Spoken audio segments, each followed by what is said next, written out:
Brought to you by Technopova Curve 5G. Discover new horizon.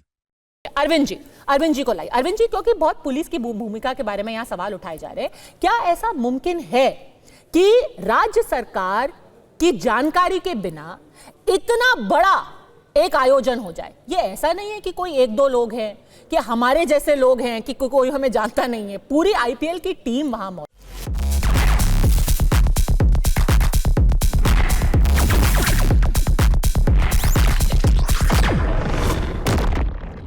है, पूरा का पूरा आपका मंत्रिमंडल वहां मौजूद है, उप मुख्यमंत्री, उनकी सिक्योरिटी सब मौजूद है।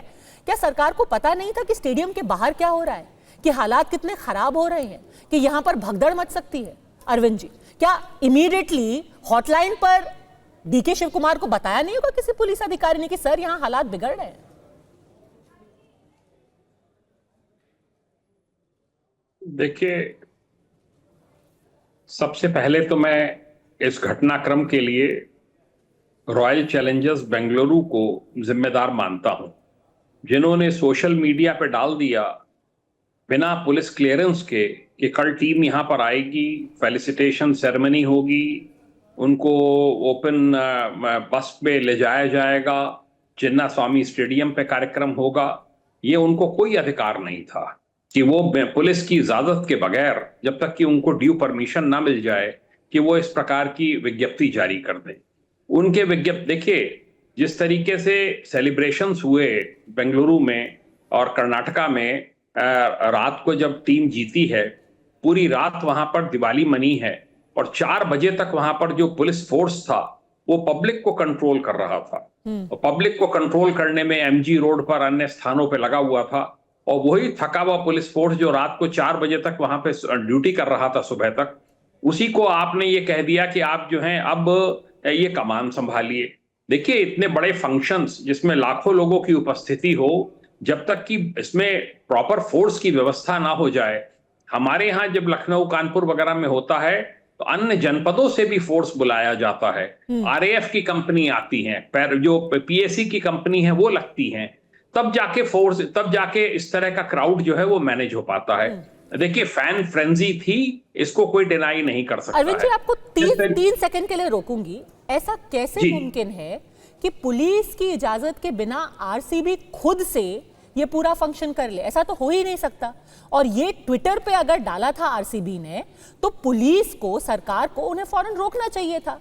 और अगर पुलिस की इजाजत के बिना ये पूरा फंक्शन किया गया तो सरकारी नुमाइंदे वहां मौजूद कैसे थे? ये तो मुमकिन ही नहीं है, क्योंकि आज खुद सरकार ने कबूला है अदालत में कि हमने वहां पर 1600 पुलिस वालों की तैनाती की थी, यानी कि उनको पता था। अगर तैनाती हुई है यानी कि परमिशन भी है, और अगर तैनाती है तो फिर आपने अतिरिक्त बल क्यों नहीं बुलाए? देखिए, होता क्या है कि आपने जब सब चीजें अनाउंस कर दी और आपको गवर्नमेंट का पूरा सपोर्ट है, डिप्टी सीएम स्वयं एचएएल एयरपोर्ट गए हैं रिसीव करने टीम को, और वहां पर वो फोटो सेशंस हुए हैं, फिर उसके बाद होटल गई है टीम, वहां से उनको आना था विधान सौदा के लिए भी पुलिस का ऑब्जेक्शन था कि इतनी स्पेस में इतने लोग वहां पर नहीं आ पाएंगे और इतने अरेंजमेंट्स नहीं हो पाएंगे क्राउड मैनेजमेंट के, क्योंकि वहां सीएम, डिप्टी सीएम्स और बहुत से डिग्निटरीज फैमिलीज के साथ में होंगे। खैर, वहां का भी कार्यक्रम हुआ। जो लिमिटेड फोर्स था वो कहीं जगह बट गया, रूट पे बटा, चिन्ना स्वामी स्टेडियम पे बटा, विधान सौदा पे बटा। विधान सौदा पे इसलिए फोर्स ज्यादा था क्योंकि सीएम और जो टॉप वहां का लीडरशिप है उसकी मौजूदगी वहां पर थी।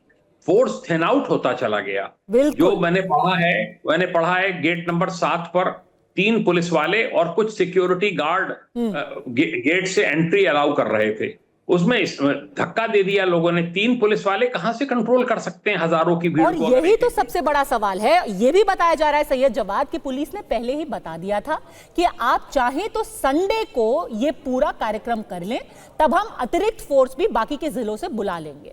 लेकिन क्योंकि वहां पर कुछ खिलाड़ियों की अवेलेबिलिटी नहीं होती, वो लोग शहर छोड़ करके, देश छोड़ करके जा रहे थे, इसीलिए सरकार ने कहा कि नहीं जी, हमें तो पूरा ये फोटो ऑप जो है आज ही के आज करना है।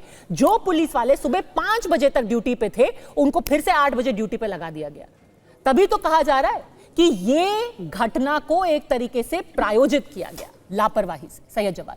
जी पद्मजा, पहले तो घटना ही बहुत ज़्यादा दिल को जो है तकलीफ़ देने वाली है और बहुत ज़्यादा अफसोसनाक है। और सरकार ने अगर अपनी गलती मानी है इस चीज़ को लेकर के कहाँ चूक हुई है, तो मुझे लगता है कि सरकार को जो है इस चीज़ के लिए लोगों का उत्तरदायित्व होना ज़रूरी है कि कहाँ चूक हुई है। आपने घटित कर दी है, पूरी ये जो है इन्वेस्टिगेशन हो रही है। और हमारे सुनने में तो ये भी आया कि वहाँ पर ये अफवाह उड़ी कि फ्री पासेस जो हैं गेट नंबर 7 से दिए जा रहे हैं।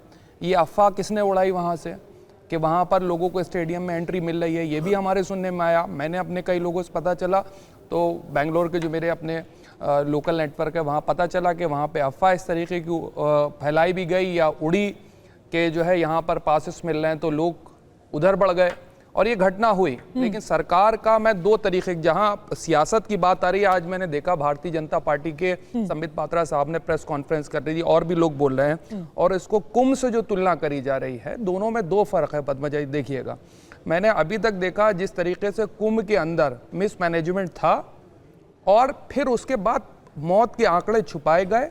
आप ही के टीवी 9 के जो है एक पत्रकार के साथ बदतमीजी करी पुलिस प्रशासन ने, उसको आंकड़े जो छुपा रही थी सरकार, उनको दिखाने नहीं दिया गया कि कितने लोग हैं। आपने यहाँ पे खूब सरकार को क्रिटिसाइज कर रहे हैं और सरकार अपनी गलती भी मान रही है।